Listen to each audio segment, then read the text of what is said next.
Hey everyone, it's Ace, welcome back. I have been getting a lot of comments on my YouTube videos and some of the Reddit threads I have made about Delta Force. People wishing that the game fails and it's the worst game ever, and the devs are retarded, they don't want to remove AI, and all those things. And while I do agree with them, of course, to some extent, I think us wishing that Delta Force fails is not good. Because the reality is that if Delta Force fails and this game just doesn't gather enough players and there's no interest in it, so there's no reason to make content and all the marketing for it is gonna die, we actually don't have anything to play other than 8 to 10-year-old Battlefield games, not counting Battlefield 2042, up until we will be able to play the next Battlefield game, which the launch of that will be around in a year, counting that there's gonna be no delays, and the playtest might come, I don't know, in like May or something like that. Generally, every alpha I have played of Battlefield seemed to be somewhere around summertime, so look around July, August. That was for me for Battlefield 1 alpha, I think for Battlefield 5, and for Battlefield 2042, the alpha plays demo I played was also around that time. So basically, until that time. And just the notion that the only games we have to play until then is like Battlefield 1, BF4, and Battlefield 2042 is kind of not good, guys. Especially now when we needed something fresh to keep us up and hyped up for this. On top of that, all of the naysayers about Battlefield, oh, Battlefield sucks and that format, 32 versus 32 has never worked out, and so on, will have another reason to say that that hasn't worked out, because we blame everything on DICE and EA, as we always do, as cretins we are. But another company taking that concept and failing is not good. Everybody can then say, oh, it's not just DICE and EA that fucked up. Here's another company that attempted the same format and it failed. Fuck Battlefield, just play Call of Duty, play Apex Legends and all these other bullshit games we don't want to be playing. For fuck's sakes, I just want to play Battlefield. I had fun on Delta Force, even with AI, but I wish the AI wasn't there. And if AI is there, I'm gonna try to make a couple of videos and see how they go and see what the general opinion is about the game. And if that opinion is garbage and people just don't want to play that or watch it, I also, like many other YouTubers and creators, don't have much reason to play this game. Because if I want fun, I can just personally jump on Battlefield 1, which is my go-to game right now, and just play that, right? The Delta Force developers, knowing what the issues are and most of the complaints of the Battlefield mode being AI and the lack of maps, have, to their credit, yesterday or 2 days ago, released 2 new maps. They showed some of the concept arts. I have covered that as well. I thought those maps look cool. They very much remind me about something from BF3 or BF4, which is a welcome breath of fresh air. But about AI, they have been so far very dodgy and very reluctant to try to solve this problem for the community. I understand why they want AI. Perhaps they had fears that the game is gonna be empty. But I have to say those fears have been eliminated with the latest stream test we played last month, because at least 20,000 people on computer answered that call and played. I don't see why we needed AI at all.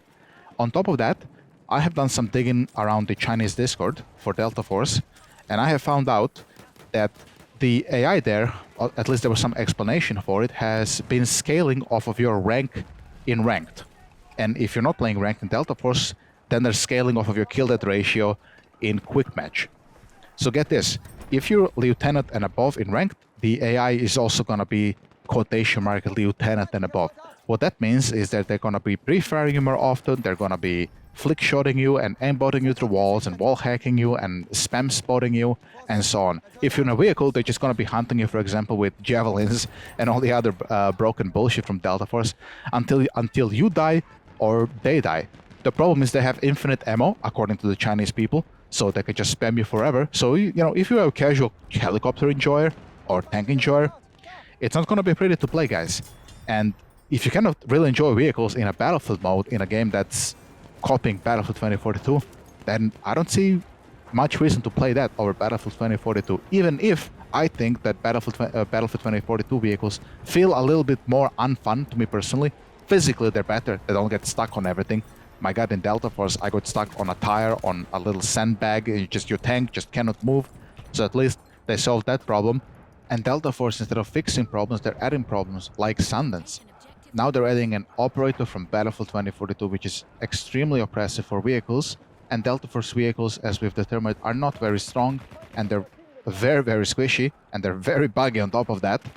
Now they're adding something that's gonna oppress the vehicles even more and make people who, those 3 guys who play tank and that 1 helicopter pilot in Delta Force, not wanna play the game. So they're making all the wrong decisions here.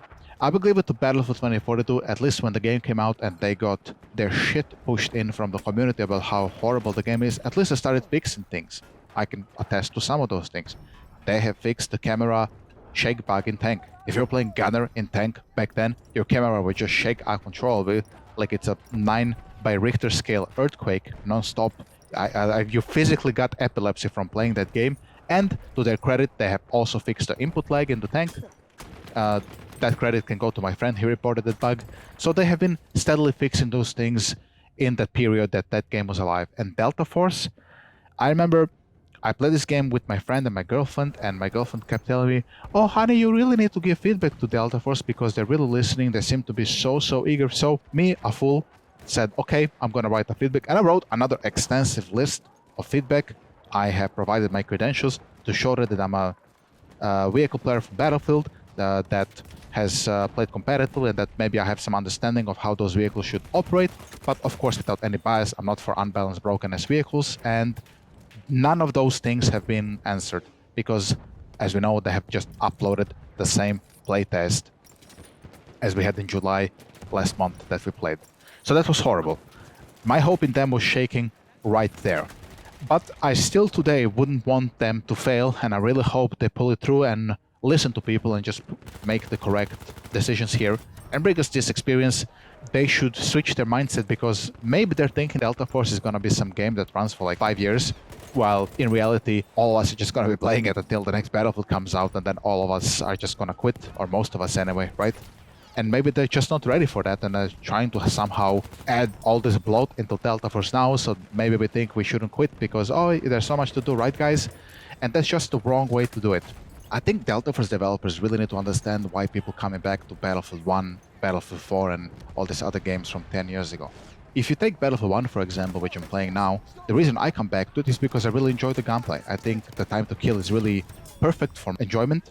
While the game has no movement, and I'll get to that in a moment, it has this gunplay, and on top of that it has unique game modes like Frontlines, which is very fun, and I really like Breakthrough in this game because of all of the unique vehicles we can get in this game. And on top of the unique vehicles, then there's also the behemoths, you know, the big Zeppelins, the huge locomotive train, the Dreadnought, the big tank, and so on. It just always gives you a different experience when you play. That's the best way I can describe BF1 and most of Battlefields. It's always a different experience. But every time I played Delta Force, it was mostly the same experience. And that experience revolved around me being a defender all the time, or me playing against AI non-stop because I was Colonel rank and later General, or it revolved around me playing on a half-empty server because everybody just quitting and then it's just me against AI, and it just always was the same. In Battlefield 1, you don't really get that experience. In Battlefield 1, the only experience that could be described as the same is you either playing against a cheater or maybe you getting kicked by admin, but as we have established in my Battlefield 4 review, that's just the admins being admins and doesn't have much to do with the game, unfortunately. It's a bit better in this game, though, I'll give it that. And the other thing I wanted to mention about the movement, when I do feel like playing games with movement, then I start a Battlefield 2042 and play some infantry there, because there the movement is of course a bit better than Battlefield 1, so I get some of the enjoyment from that there. And Delta Force offers none of that. The movement is crap in Delta Force, and the gunplay, while it's okay, it's, for me personally, not as good as Battlefield 1, and it's not as good as Battlefield 2042 either. It has better handling. For example, it doesn't have the horrible input lag as Battlefield 2042. Everyone I know that enjoys first-person shooters is playing Call of Duty Black Ops 6. The reason I'm not playing it is because of skill-based matchmaking and all this other crap. But the reason everybody plays it is because it has a unique movement that we haven't had before. It has like really crazy movement. So that kind of outweighs all the negative usual Call of Duty crap you get, like skill-based matchmaking. And Delta Force gives you really none of that. It just gives you skill-based matchmaking with AI and none of the good stuff like excellent movement from Call of Duty Black Ops 6. So there really is not much reason to play that game. And that is extremely sad. Very sad. I'm not angry, I'm sad. Yeah. Anyway, If you like this video, leave me a like, comment and subscribe, share if you're very generous, and I'll see you in one of my next videos. Take it easy.